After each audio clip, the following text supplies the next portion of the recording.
This is Democracy Now!, democracynow.org, The War and Peace Report. I'm Amy Goodman.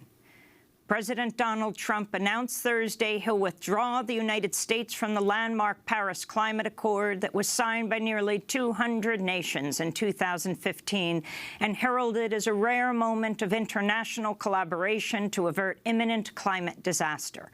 He spoke in the White House Rose Garden, surrounded by supporters.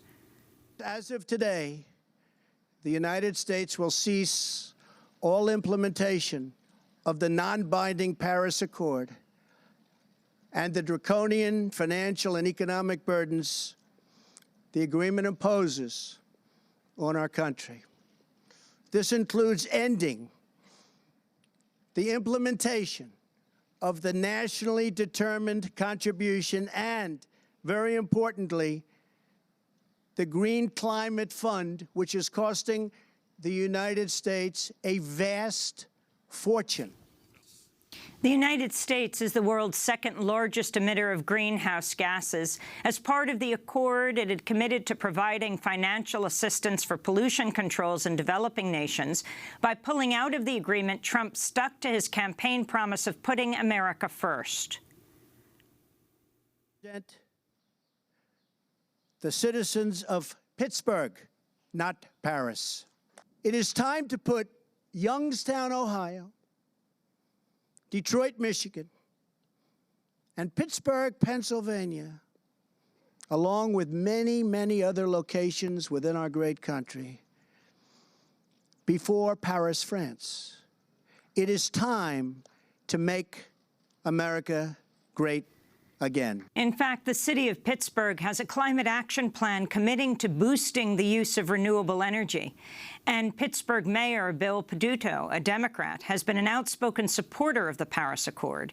He tweeted after Trump's announcement, quote, "As the mayor of Pittsburgh, I can assure you we will follow the guidelines of the Paris Agreement for our people, our economy, and our future," unquote.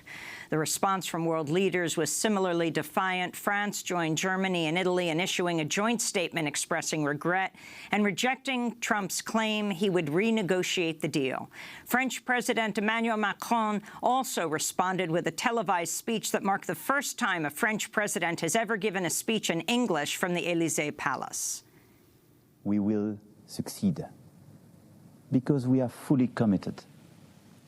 Because wherever we live, whoever we are, we all share the same responsibility. Make our planet great again. Meanwhile, Germany's Chancellor Angela Merkel pledged ongoing commitment to the Paris Climate Accord and said Trump's decision would not stop Germany from moving forward. Germany will support the Fiji Islands in preparing the next climate conference, and we will do that together with France. Yesterday, I spoke with the French President, Emmanuel Macron, about the Paris Agreement to the conference in November, which will go further on the path of climate control. Now, new diplomatic alliances appear to be forming in the wake of Trump's announcement, with Europe, India, and China all pledging to uphold their end of the deal.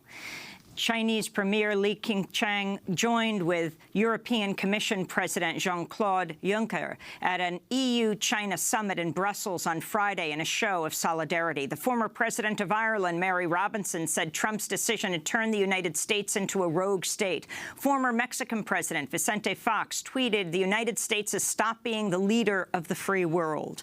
On Twitter, critics noted in 2009 the Trump family, including Donald Trump, took out a full-page ad in the New York Times urging international action on climate change.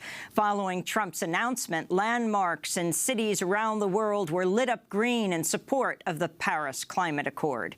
Here in New York City, demonstrators gathered near City Hall to protest. Talking about climate change isn't an issue only about environmental justice. It's an issue of racial justice. Right. It's an issue of economic justice. Right. So if Trump thinks that he is going to undermine what we have been building here in New York City, he is wrong. Climate justice! Now! Climate justice!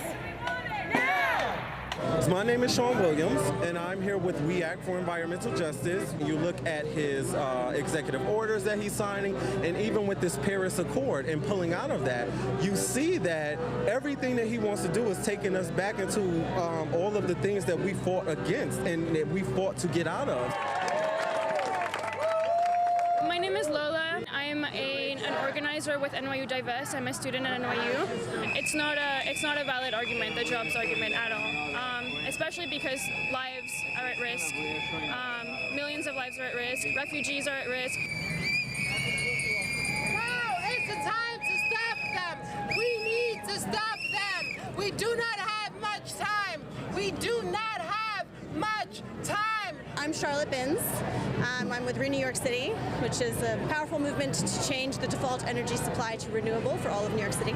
I think Trump is some kind of diabolical wake-up call because I've never seen so much civic engagement in my life, and I've never seen so much local power, local government stand up on issues that normally they don't. What do we want? Climate justice! What do we want it? Now! What do we want? Climate justice! What do we want it? Now! If we stay out of that Paris Agreement, what's going to happen with the planet? There will be no one left. And of course, the thing that's complete folly about this, Trump's not thinking about this, whether it's Trump, whether it's McConnell, the rest of them, what they're not realizing is they're going to go down too.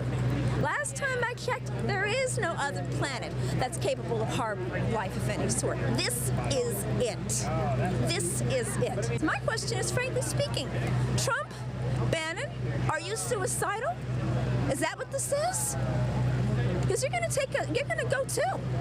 Some of the voices of protests against President Trump's announcement Thursday that he's withdrawing the United States out of the landmark Paris Climate Accord. When we come back, we host a roundtable discussion with climate scientist Michael Mann, climate activist Kumi Naidoo in South Africa, Assad Rehman in London, and oil and energy journalist Antonia Juhas joining us from California. This is Democracy Now! Back in a moment.